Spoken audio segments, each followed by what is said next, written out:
ਜਿਵੇਂ ਇਹ audio recording ਰਾਹੀਂ ਕਹਿ ਰਿਹਾ ਹੈ ਨਾ, ਤਕਰੀਬਨ ਜ਼ਿਆਦਾਤਰ ਧਾਰਮਿਕ ਲੋਕ ਇਉਂ ਹੀ ਕਹਿੰਦੇ ਹਨ। ਭਾਵੇਂ ਇਹਨੂੰ ਸ਼ੁੱਧ ਪੰਜਾਬੀ ਵੀ ਬੋਲਣੀ ਨਹੀਂ ਆਉਂਦੀ ਹੈ, ਤਾਂ ਵੀ ਕਹਿ ਰਿਹਾ ਹੈ, ਗੁਰੂ ਨਾਨਕ ਕੇ ਹਿਸਾਬ ਸੇ ਬਤਾएं ਜੀਵਨ ਕੈਸੇ ਜੀ, ਕੈਸੇ ਨਾਮ ਜਪ।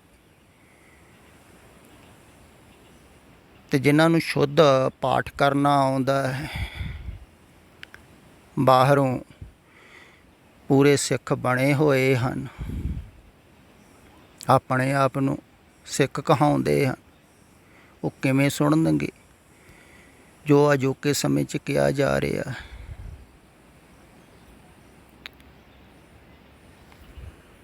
ਅਤੇ ਅਜੋਕੇ ਸਮੇਂ 'ਚ ਅਜੋਕੇ ਸਮੇਂ ਦੇ ਹਿਸਾਬ ਨਾਲ ਹੀ ਕਿਹਾ ਜਾਵੇਗਾ ਨਾ। ਹੁਣ ਗੁਰੂ ਨਾਨਕ ਨੇ ਉਹ ਪਿਛਲੇ ਸਮੇਂ ਦੇ ਹਿਸਾਬ ਨਾਲ ਕਿਹਾ ਸੀ, ਅਤੇ ਜਿਨ੍ਹਾਂ ਨੂੰ ਕਿਹਾ ਸੀ ਨਾ, ਉਹਨਾਂ ਨੂੰ ਦੇਖ ਕੇ ਕਿਹਾ ਸੀ, ਉਹਨਾਂ ਦੇ ਹਿਸਾਬ ਨਾਲ ਕਿਹਾ ਸੀ, ਉਹ ਸਮੇਂ ਦੇ ਹਿਸਾਬ ਨਾਲ।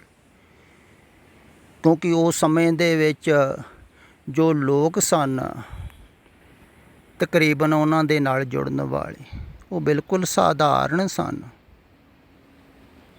ਖੇਤੀਬਾੜੀ ਕਰਨ ਵਾਲੇ ਸਨ, ਜ਼ਿਮੀਂਦਾਰ ਸਨ।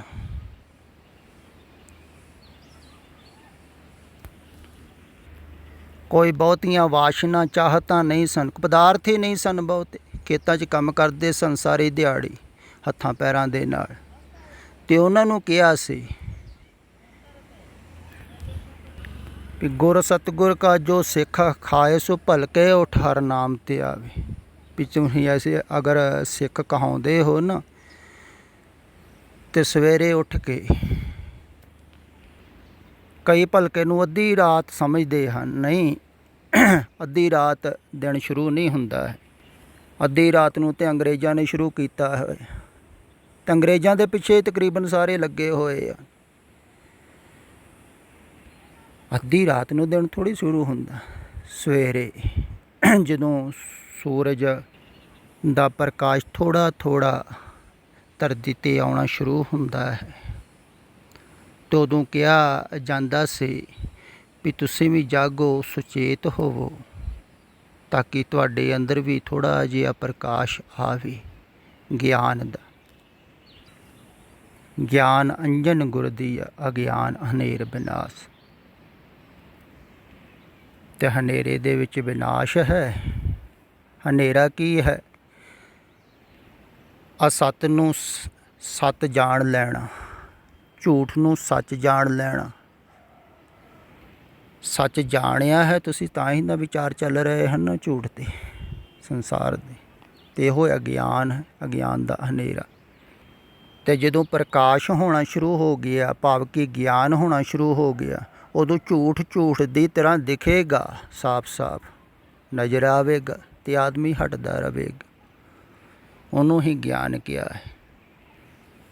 ਅਤੇ ਉਸ ਸਮੇਂ ਨੂੰ ਅੰਮ੍ਰਿਤ ਵੇਲਾ ਕਿਹਾ ਹੈ, ਭਾਵ ਕਿ ਥੋੜ੍ਹਾ ਜਿਹਾ ਪ੍ਰਕਾਸ਼ ਸ਼ੁਰੂ ਹੋਇਆ। ਜਿਨ੍ਹਾਂ ਦੇ ਅੰਦਰ ਗਿਆਨ ਹੋਣਾ ਸ਼ੁਰੂ ਹੋਇਆ, ਉਹ ਅੰਮ੍ਰਿਤ ਵੇਲੇ ਜਾਗਣ ਲੱਗ ਪਏ। ਫਿਰ ਸਾਰੀ ਦਿਹਾੜੀ ਕੰਮ ਕਾਰ ਕਰਦਿਆਂ ਹੋਇਆਂ ਗੁਰੂ ਦਾ ਮੰਤਰ, ਗੁਰੂ ਦਾ ਉਪਦੇਸ਼ ਦ੍ਰਿੜ ਕਰੇ, ਉਹਨੂੰ ਗਾਵੇ, ਤਾਂ ਕਿ ਵਾਰ ਵਾਰ ਖਿਆਲ 'ਚ ਆ ਸਕੇ ਵੀ ਮੈਂ ਕਰਨ ਕੀ ਆਇਆ। ਅਤੇ ਜਦੋਂ ਖਿਆਲ ਵਿੱਚ ਆ ਜਾਵੇ, ਫਿਰ ਨਾਮ ਦ੍ਰਿੜ ਕਰੇ, ਬਹਿੰਦਿਆਂ ਉੱਠਦਿਆਂ ਹਰ ਨਾਮ ਤੇ ਆਵੇ। ਫਿਰ ਵਾਰ ਵਾਰ ਨਾਮ ਦਾ ਚਿੰਤਨ ਕਰੇ। ਨਾਮ ਕੀ ਹੈ? ਪਰਮਾਤਮਾ। ਪਰਮਾਤਮਾ ਖਿਆਲ ਵਿੱਚ ਆਉਣ ਲੱਗ ਗਿਆ, ਤਾਂ ਉਹਦਾ ਧਿਆਨ ਵੀ ਸਹਿਜ ਹੋਣ ਲੱਗ ਜਾਂਦਾ ਹੈ। ਫਿਰ ਬਾਹਰੋਂ ਹੀ ਹਟਾਉਣਾ ਪੈਂਦਾ ਹੈ। ਅਤੇ ਜਿਨ੍ਹਾਂ ਦਾ ਪੂਰਾ ਪੂਰਾ ਬਾਹਰੋਂ ਹਟ ਰਿਹਾ ਹੈ, ਅਤੇ ਉਹਨਾਂ ਨੂੰ ਕਿਹਾ ਹੈ, ਜੋ ਸਾਸ ਗਰਾਸ ਤੇ ਆਏ ਮੇਰਾ ਹਰ ਹਰ, ਸੋ ਗੁਰ ਸਿੱਖ ਗੁਰੂ ਮਨ ਪਾਵੇ। ਜਿਹੜਾ ਸਵਾਸ ਸਵਾਸ ਖਾਂਦੇ ਪੀਂਦੇ ਉੱਠਦੇ ਬਹਿੰਦੇ ਧਿਆਨ ਵਿੱਚ ਰੱਖਦਾ ਹੈ, ਸੰਸਾਰ ਨੂੰ ਨਹੀਂ, ਪਰਮਾਤਮਾ ਨੂੰ। ਤੇ ਉਹ ਗੁਰਸਿੱਖ ਗੁਰੂ ਦੇ ਮਨ ਨੂੰ ਭਾਉਂਦਾ ਹੈ। ਇਹ ਉਸ ਸਮੇਂ ਕਿਹਾ ਸੀ ਉਹਨਾਂ ਸਿੱਖਾਂ ਨੂੰ ਜਿਹੜੇ ਜ਼ਿਆਦਾ ਉਲਝੇ ਹੋਏ ਨਹੀਂ ਸੀ ਮਾਇਆਵੀ ਪਦਾਰਥਾਂ ਦੇ ਵਿੱਚ। ਪਰ ਉਦੋਂ ਵੀ ਜਿਹੜੇ ਬਾਬੇ ਨਾਨਕ ਕੋਲ ਆਉਂਦੇ ਹੋਣਗੇ ਉਹ ਕਹਿੰਦੇ ਹੋਣਗੇ ਵੀ ਤੁਸੀਂ ਵੇਦਾਂ ਸ਼ਾਸਤਰਾਂ ਦੇ ਹਿਸਾਬ ਨਾਲ ਦੱਸੋ ਨਾਮ ਕਿਵੇਂ ਜਪਣਾ ਹੈ, ਕਿਵੇਂ ਜੀਵਨ ਜੀਣਾ ਹੈ। ਉਹ ਉਸ ਢੰਗ ਦੇ ਨਾਲ ਪੁੱਛਦੇ ਹੋਣਗੇ। ਪਰ ਬਾਬਾ ਨਾਨਕ ਜੀ ਉਸ ਸਮੇਂ ਦੇ ਹਿਸਾਬ ਨਾਲ ਦੱਸ ਰਹੇ ਸਨ। ਇਵੇਂ ਹੀ ਮੈਂ ਹੁਣ ਅਜੋਕੇ ਸਮੇਂ ਦੇ ਹਿਸਾਬ ਨਾਲ ਦੱਸ ਰਿਹਾ ਹਾਂ। ਯੁੱਗ ਬਦਲ ਗਿਆ, ਸਮਾਂ ਬਦਲ ਗਿਆ। ਅਜੋਕੇ ਸਮੇਂ ਦੇ ਮਨੁੱਖ ਅੰਦਰ ਵਿਚਾਰਧਾਰਾ ਬਹੁਤ ਤੇਜ਼ ਚੱਲ ਰਹੀ ਹੈ। ਹੁਣ ਜਿਹੜੇ ਹੱਥਾਂ ਪੈਰਾਂ ਨਾਲ ਵੀ ਕੰਮ ਕਰ ਰਹੇ ਹਨ, ਕਿਸਾਨ ਜ਼ਿਮੀਂਦਾਰ, ਉਹਨਾਂ ਦਾ ਵੀ ਮਨ ਦੇਖੋ ਕਿੰਨਾ ਚੱਲ ਰਿਹਾ ਹੈ। ਆਹ ਟੈਲੀਫੋਨ ਦੁਬਾਰਾ ਹੀ ਚੱਲ ਰਿਹਾ ਹੈ ਬਹੁਤਿਆਂ ਦਾ। ਅਤੇ ਕਿੰਨੇ ਪਦਾਰਥ ਆ ਗਏ, ਕਿੰਨੀਆਂ ਸੁੱਖ ਸੁਵਿਧਾ ਦੇ ਸਾਧਨ ਆ ਗਏ ਆ, ਤਾਂ ਮਨ 'ਚ ਕਿੰਨੀਆਂ ਵਾਸ਼ਨਾਵਾਂ ਨਹੀਂ ਪੈਦਾ ਹੋ ਰਹੀਆਂ ਹਨ। ਆਮ ਸਧਾਰਨ ਮਨੁੱਖ ਦੇ ਵੀ ਹੋ ਰਹੀਆਂ। ਮਾਨਸਿਕ ਤਲ 'ਤੇ ਸਭ ਵਿਚਲਿਤ ਹੋ ਰਹੇ ਹਨ ਅਤੇ ਵਿਚਾਰਧਾਰਾ ਵੱਧ ਰਹੀ ਹੈ। ਜਿੰਨਾ ਜਿੰਨਾ ਅੱਗੇ ਸਮਾਂ ਜਾਵੇਗਾ ਵਿਚਾਰਧਾਰਾ ਵੱਧਦੀ ਰਹੇਗੀ। ਜਿੰਨਾ ਪਿੱਛੇ ਸਮਾਂ ਤੁਸੀਂ ਦੇਖੋ, ਸਤਯੁੱਗ ਦੇ ਵਿੱਚ ਕਹਿੰਦੇ ਸਾਰੇ ਹੀ ਸਤ ਨੂੰ ਉਪਲਬਧ ਹੋ ਜਾਂਦੇ ਸਨ। ਕਿਉਂਕਿ ਉਦੋਂ ਕੋਈ ਵਾਸ਼ਨਾ ਨਹੀਂ, ਕੋਈ ਚਾਹਤ ਨਹੀਂ, ਕੁਛ ਵੀ ਨਹੀਂ ਸੀ। ਸਿਰਫ ਆਹਾਰ ਚਾਹੀਦਾ ਸੀ, ਆਹਾਰ ਮਿਲ ਜਾਂਦਾ ਅਤੇ ਮਨੁੱਖ ਖੁਸ਼ ਹੋ ਜਾਂਦਾ।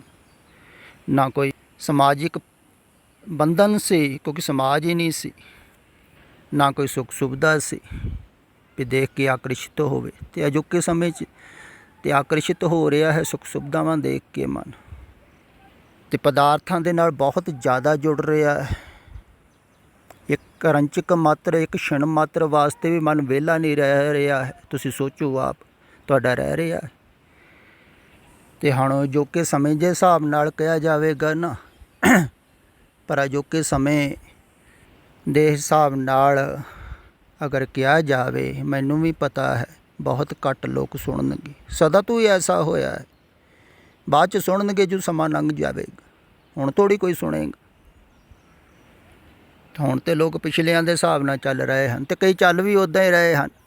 ਸਾਜਰੇ ਉੱਠਦੇ ਹਨ, ਨਹਾ ਕੇ ਫਟਾਫਟ ਉਹ ਬਸ ਪਾਠ ਪੂਜਾ ਕਰਕੇ, ਜਿਵੇਂ ਸਨਾਤਨ ਧਰਮ ਦੇ ਵਿੱਚ ਉਸ ਸਮੇਂ ਨਾਨਕ ਦੇਵ ਜੀ ਦੇ ਸਮੇਂ ਕਰਦੇ ਹੋਣਗੇ।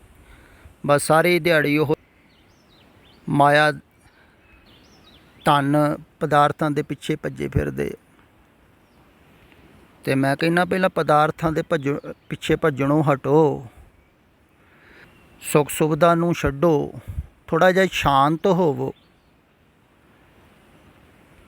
ਸ਼ਾਂਤ ਬੈਠੋਗੇ ਤਾਂ ਹੀ ਤੁਹਾਨੂੰ ਪਰਮਾਤਮਾ ਚੇਤਾ ਆਵੇਗਾ ਨਾ। ਤੁਸੀਂ ਇਉਂ ਸਮਝ ਲਵੋ ਜਿਵੇਂ ਆਹ ਦੂਸਰੇ ਗਰੁੱਪ ਦੇ ਵਿੱਚ ਲਿਖਿਆ ਹੋਇਆ ਹੈ ਕਿ ਕੋਈ ਪੁਰਾਣੀ ਗੱਲ ਯਾਦ ਕਰਨੀ ਹੋਵੇ ਜਾਂ ਕਿਸੇ ਦਾ ਨਾਮ ਯਾਦ ਕਰਨਾ ਹੋਵੇ, ਪਿੱਛੇ ਕੋਈ ਸਾਹਮਣੇ ਆ ਜਾਵੇ ਅਤੇ ਖਿਆਲ ਵਿੱਚ ਨਹੀਂ ਆਉਂਦਾ ਹੈ ਕੋਈ ਗੱਲ, ਉਦੋਂ ਚੇਸ਼ਟਾ ਕਰੋ ਨਹੀਂ ਆਉਂਦੀ ਹੈ। ਅਕਸਰ ਸਾਰਿਆਂ ਨੂੰ ਖਿਆਲ ਹੋਵੇਗਾ। ਅਤੇ ਜਦੋਂ ਬਿਲਕੁਲ ਆਦਮੀ ਰਿਲੈਕਸ ਹੋ ਜਾਂਦਾ, ਉਸ ਗੱਲ ਨੂੰ ਹੀ ਛੱਡ ਦਿੰਦਾ ਹੈ, ਯਾਦ ਹੀ ਨਹੀਂ ਕਰਦਾ, ਕੋਸ਼ਿਸ਼ ਨਹੀਂ ਕਰਦਾ ਹੈ, ਅਤੇ ਆਪਣੇ ਆਪ ਹੀ ਆ ਜਾਂਦੀ ਹੈ। ਇਵੇਂ ਹੀ ਪਰਮਾਤਮਾ ਦਾ ਨਾਮ ਹੈ। ਜਿਵੇਂ ਪਿਛਲੀ ਸਿਮਰਤੀ ਤੁਹਾਡੀ ਥੱਲੇ ਬੈਠੀ ਹੁੰਦੀ ਹੈ, ਇਸ ਕਰਕੇ ਇੱਕਦਮ ਉੱਪਰ ਨਹੀਂ ਆਉਂਦੀ ਹੈ। ਪਰਮਾਤਮਾ ਦਾ ਨਾਮ ਬਿਲਕੁਲ ਥੱਲੇ ਹੈ ਸਿਮਰਤੀ 'ਚ। ਜਦੋਂ ਸਿਮਰਤੀ ਬਣਨੀ ਸ਼ੁਰੂ ਹੋਈ ਉਤੋਂ ਥੱਲੇ ਹੈ, ਬਿਲਕੁਲ ਸ਼ੁਰੂਆਤ ਹੀ ਹੈ ਨਾ ਪਰਮਾਤਮਾ ਦੀ ਯਾਦ।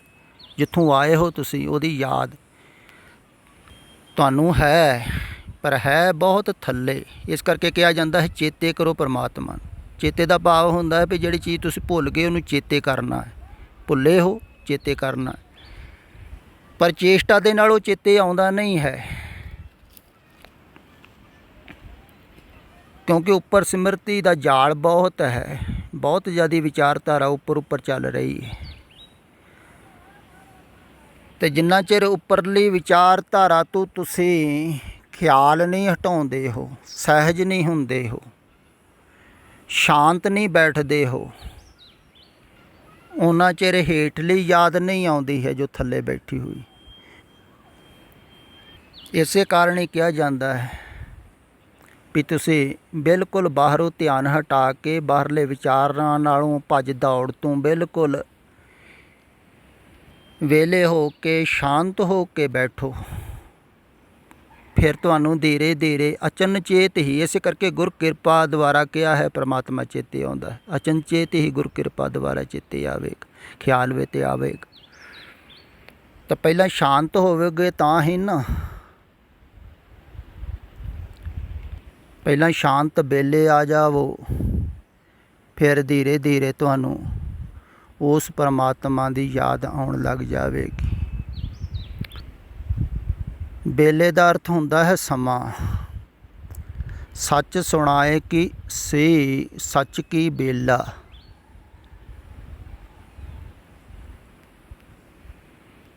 ਇਸੇ ਕਾਰਨ ਹੀ ਇਹ ਤੁਹਾਡੇ ਖਿਆਲ ਵਿੱਚ ਆ ਸਕੇ।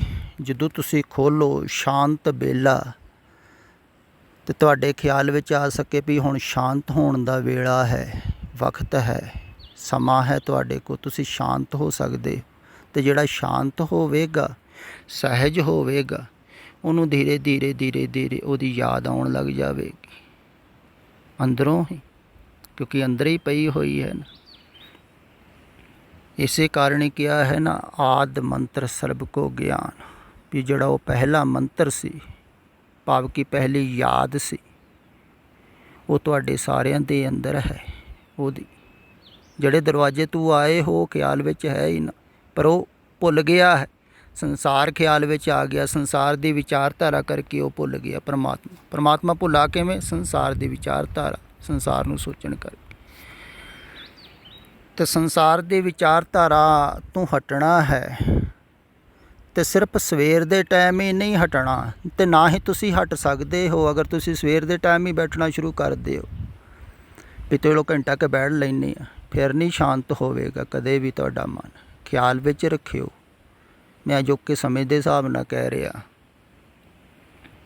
ਅੰਮ੍ਰਿਤ ਵੇਲਾ 24 ਘੰਟਿਆਂ ਦੇ ਵਿੱਚ ਹੀ ਬਣਾਉਣਾ ਪਵੇਗਾ। ਅੰਮ੍ਰਿਤ ਵੇਲੇ ਦਾ ਭਾਵ ਹੁੰਦਾ ਹੈ ਜਾਗਣ ਦਾ ਵੇਲਾ। ਹੁਣ ਤੁਸੀਂ ਸੁੱਤੇ ਹੋਏ ਹੋ ਮੋਹ ਪਿਆਰ ਕਰਕੇ। ਗੁਰਮੁਖ ਜੋਗੀ ਜਾਗਦੇ, ਹੋਰ ਜਗ ਸੁੱਤਾ ਮੋਹ ਪਿਆਰ। ਹੁਣ ਮੋਹ ਪਿਆਰ ਦੇ ਵਿਚਾਰਧਾਰਾ ਚੱਲ ਰਹੀ ਹੈ ਤੁਹਾਡੇ ਇੱਧਰ। ਧਨ ਨਾਲ ਪਿਆਰ ਹੈ, ਧਨ ਦੀ ਵਿਚਾਰਧਾਰਾ ਚੱਲ ਰਹੀ ਹੈ। ਆਪਣਿਆਂ ਨਾਲ ਪਿਆਰ ਹੈ, ਆਪਣਿਆਂ ਦੀ ਵਿਚਾਰਧਾਰਾ ਚੱਲ ਰਹੀ। ਜਿਨ੍ਹਾਂ ਨਾਲ ਪਿਆਰ ਹੈ, ਮੋਹ ਹੈ, ਲਗਾਵ ਹੈ, ਉਹਨਾਂ ਦੀ ਵਿਚਾਰਧਾਰਾ। ਜੇ ਆਪਣੇ ਸਰੀਰ ਦੇ ਨਾਲ ਮੋਹ ਹੈ ਤਾਂ ਉਹਦੀ ਚੱਲ ਰਹੀ, ਅਤੇ ਚੱਲ ਹੀ ਰਹੀ ਹੈ ਨਾ।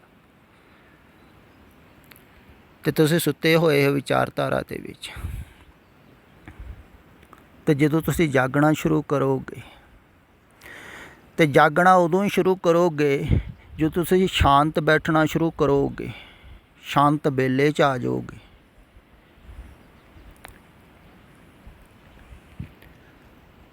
ਅਤੇ ਅਸ਼ਾਂਤ ਵੇਲਾ ਬਾਹਰ ਹੈ ਸੰਸਾਰ ਵਿੱਚ। ਜਿੰਨੇ ਸੰਸਾਰ ਦੀ ਵਿਚਾਰਧਾਰਾ ਚੱਲੇਗੀ ਤੁਸੀਂ ਅਸ਼ਾਂਤ ਹੁੰਦੇ ਜਾਓਗੇ, ਅਸ਼ਾਂਤ ਵੇਲੇ 'ਚ ਪਹੁੰਚਦੇ ਜਾਓਗੇ।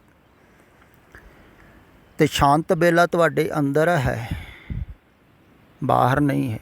ਜਿੰਨਾ ਤੁਸੀਂ ਅੰਦਰ ਨੂੰ ਗਏ ਉਹਨਾਂ ਤੁਸੀਂ ਸ਼ਾਂਤ ਵੇਲੇ ਦੇ ਵਿੱਚ ਪਹੁੰਚਦੇ ਜਾਓਗੇ। ਸ਼ਾਂਤ ਵੇਲੇ ਦੇ ਵਿੱਚ ਪਹੁੰਚਦੇ ਜਾਓਗੇ।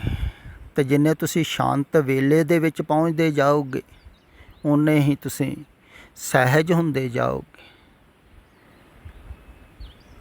ਤਦੇ ਕਿਹਾ ਹੈ ਨਾ, ਸਹਿਜ ਸੁਭਾਏ ਹੋਵੇ ਸੋ ਹੋਏ, ਕਰਨੇ ਹਾਰ ਪਹਿਚਾਣੇ ਸੋਏ। ਉਹ ਸਹਿਜ ਹੋ ਗਿਆ ਜਿਹੜਾ, ਤਾਂ ਉਹਦੇ ਅੰਦਰ ਧੀਰੇ ਧੀਰੇ ਧੀਰੇ ਧੀਰੇ ਉਹਦੀ ਯਾਦ ਆਉਣੀ ਸ਼ੁਰੂ ਹੋ ਜਾਂਦੀ। ਜਿਹਦਾ ਧਿਆਨ ਬਾਹਰੋਂ ਹਟ ਗਿਆ, ਬਾਹਰਲੇ ਵਿਚਾਰਧਾਰਾ ਤੋਂ ਹਟ ਗਿਆ, ਬਹੁਤੀ ਭੱਜ ਦੌੜ ਨਹੀਂ ਰਹੇਗੀ, ਬਹੁਤੀ ਵਿਚਾਰ ਨਹੀਂ ਕਰ ਰਿਹਾ ਹੈ, ਸੋਚ ਨਹੀਂ ਰਿਹਾ ਹੈ, ਸਹਿਜ ਹੈ, ਬਿਲਕੁਲ ਸ਼ਾਂਤ ਹੋ ਜਾਂਦਾ ਹੈ। ਅਤੇ ਸਹਿਜਤਾ ਦੇ ਨਾਲ ਹੀ ਉਹਦੀ ਯਾਦ ਆਉਣੀ ਸ਼ੁਰੂ ਹੋ ਜਾਂਦੀ। ਚੇਸ਼ਟਾ ਨਾਲ ਨਹੀਂ ਹੁੰਦੀ ਹੈ। ਇਸੇ ਕਾਰਨ ਜਿਹੜੇ ਚੇਸ਼ਟਾ ਕਰ ਰਹੇ ਹਨ ਨਾ ਰੱਬ ਨੂੰ ਯਾਦ ਕਰਨ ਦੀ, ਰੱਬ ਨੂੰ ਚੇਤੇ ਕਰਨ ਦੀ, ਉਹ ਅਕਸਰ ਹੀ ਰੱਬ ਨੂੰ ਯਾਦ ਨਹੀਂ ਕਰ ਪਾਉਂਦੇ ਹਨ, ਸਗੋਂ ਜ਼ਿਆਦਾ ਟੈਨਸ਼ਨ ਦੇ ਵਿੱਚ ਪਹੁੰਚ ਜਾਂਦੇ ਹਨ। ਅਸ਼ਾਂਤ ਵੇਲੇ ਤੋਂ ਹੀ ਕੱਲ੍ਹ ਹੀ ਗੁਰਮੁਖ ਪਿਆਰਾ ਦੱਸ ਰਿਹਾ ਸੀ ਵੀ ਦੋ ਨੌਜਵਾਨ ਆਏ, ਕਹਿਣ ਲੱਗੇ ਵੀ ਸਾਡਾ ਬਜ਼ੁਰਗ ਜਿਹੜਾ ਹੈ ਨਾ ਉਹ ਬੜੀ ਸਾਧਨਾ ਕਰਦਾ ਸੀ, ਉਹਨੇ ਸਾਰੇ ਹੀ ਚੱਕਰ ਜਗਾ ਲਏ ਅਤੇ ਹੁਣ ਉਹ ਮੈਂਟਲ ਹੋ ਗਿਆ ਹੈ, ਪਾਗਲ ਹੋ ਗਿਆ ਹੈ, ਉਹਨੂੰ ਪਤਾ ਨਹੀਂ ਲੱਗਦਾ ਕੀ ਕਰਨਾ ਕੀ ਨਹੀਂ ਕਰਨਾ। ਅਤੇ ਬਹੁਤੇ ਪਾਗਲ ਹੋ ਜਾਂਦੇ ਹਨ ਜਦੋਂ ਜ਼ਿਆਦਾ ਹੀ ਚੇਸ਼ਟਾ ਕੋਈ ਕਰਦਾ ਹੈ, ਸਿਮਰਤੀ 'ਤੇ ਜ਼ਿਆਦਾ ਜ਼ੋਰ ਲਾ ਦਿੱਤਾ, ਦਿਮਾਗ 'ਤੇ ਬੁੱਧੀ ਉਹਨਾਂ ਚੱਲਦੀ ਨਹੀਂ ਹੈ ਨਾ, ਫਿਰ ਉਹਦਾ ਕੋਈ ਇਲਾਜ ਵੀ ਨਹੀਂ ਹੋ ਸਕਦਾ।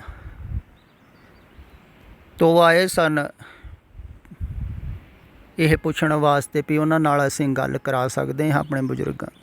ਮੈਂ ਕਿਹਾ ਹੁਣ ਗੱਲ ਕਰਨ ਦਾ ਕੀ ਫਾਇਦਾ, ਉਹਨੂੰ ਸਮਝ ਹੀ ਨਹੀਂ ਆਉਣੀ। ਹਾਂ, ਮਿਲ ਕੇ ਕੁਛ ਨਾ ਕੁਛ ਕੀਤਾ ਜਾ ਸਕਦਾ ਅਗਰ ਉਹਨੂੰ ਸਮਝ ਵਿੱਚ ਆ ਜਾਵੇ। ਅਤੇ ਪਹਿਲਾਂ ਕੋਈ ਸਮਝਦਾ ਨਹੀਂ ਹੈ, ਚੇਸ਼ਟਾ ਦੁਆਰਾ ਰੱਬ ਥੋੜ੍ਹੀ ਮਿਲਦਾ ਹੈ, ਰੱਬ ਕੋਈ ਚੀਜ਼ ਥੋੜ੍ਹੀ ਹੈ, ਚੇਸ਼ਟਾ ਦੁਆਰਾ ਸੰਸਾਰ ਮਿਲ ਸਕਦਾ ਹੈ। ਪਰਮਾਤਮਾ ਤੇ ਗੁਰ ਕਿਰਪਾ, ਗੁਰ ਪ੍ਰਸਾਦ ਅਤੇ ਗੁਰੂ ਦੀ ਕਿਰਪਾ ਇਹੋ ਹੀ ਹੈ। ਗੁਰੂ ਜੋ ਕਹਿ ਰਿਹਾ ਹੈ ਨਾ ਵੀ ਬਾਹਰੋਂ ਸੰਸਾਰ ਨਾਲੋਂ ਧਿਆਨ ਹਟਾ ਲਵੋ, ਅਤੇ ਇਹ ਅਜੋਕੇ ਸਮੇਂ 'ਚ ਬਾਬੇ ਨਾਨਕ ਨੇ ਕਿਹਾ ਹੈ, ਇੱਦਾਂ ਸਮਝ ਲਓ। ਅਗਰ ਅਜੋਕੇ ਸਮੇਂ 'ਚ ਬਾਬਾ ਨਾਨਕ ਆ ਜਾਵੇ ਤਾਂ ਉਹ ਐਵੇਂ ਹੀ ਕਹਿਣਗੇ ਜਿੱਦਾਂ ਮੈਂ ਕਹਿ ਰਿਹਾ ਵੀ ਪਦਾਰਥਾਂ ਵੱਲੋਂ ਧਿਆਨ ਹਟਾਓ, ਸੰਸਾਰ ਦੀ ਵਿਚਾਰਧਾਰਾ ਨਾਲੋਂ ਧਿਆਨ ਹਟਾਓ, ਬਹੁਤੀਆਂ ਕਾਂਛਾਵਾਂ ਵਾਸ਼ਨਾਵਾਂ ਨਾ ਕਰੋ, ਚਾਹਤਾਂ ਨਾ ਕਰੋ, ਜੋ ਵੀ ਹੈ ਉਹਨੂੰ ਸਵੀਕਾਰ ਕਰੋ ਅਤੇ ਸਹਿਜ ਜੀਵਨ ਜੀਓ, ਉਹ 'ਚ ਹੀ ਗੁਜ਼ਾਰਾ ਕਰੋ। ਅਤੇ ਬਾਹਰੋਂ ਧਿਆਨ ਹਟਾਉਂਦੇ ਜਾਓ, ਖਿਆਲ ਹਟਾਉਂਦੇ ਜਾਓ, 24 ਘੰਟੇ ਹੀ ਲਗਾਤਾਰ ਹੀ। ਬਾਹਰ ਦਾ ਚਿੰਤਨ ਬਹੁਤਾ ਨਾ ਕਰੋ, ਸਮਾਂ ਮਿਲੇ ਉਦੋਂ ਬੈਠ ਲਓ, ਜਿੰਨਾ ਜ਼ਿਆਦਾ ਸਮਾਂ ਬੈਠ ਸਕਦੇ ਹੋ, ਕਾਂਤ ਰਹਿ ਸਕਦੇ ਹੋ, ਕਾਂਤ ਰਹੋ, ਤਾਂ ਕਿ ਬਾਹਰ ਧਿਆਨ ਘੱਟ ਭਟਕੇ। ਤੁਸੀਂ ਸ਼ਾਂਤ ਹੋ ਜਾਓਗੇ, ਫਿਰ ਧੀਰੇ ਧੀਰੇ ਸਹਿਜ ਹੋ ਜਾਓਗੇ, ਅਤੇ ਜਦੋਂ ਬਿਲਕੁਲ ਸਹਿਜ ਹੋ ਜਾਓਗੇ ਫਿਰ ਉਹਦੀ ਯਾਦ ਆ ਜਾਵੇਗੀ। ਸਹਿਜ ਸੁਭਾਏ ਹੋਵੇ ਸੋ ਹੋਏ, ਕਰਨੇ ਹਾਰ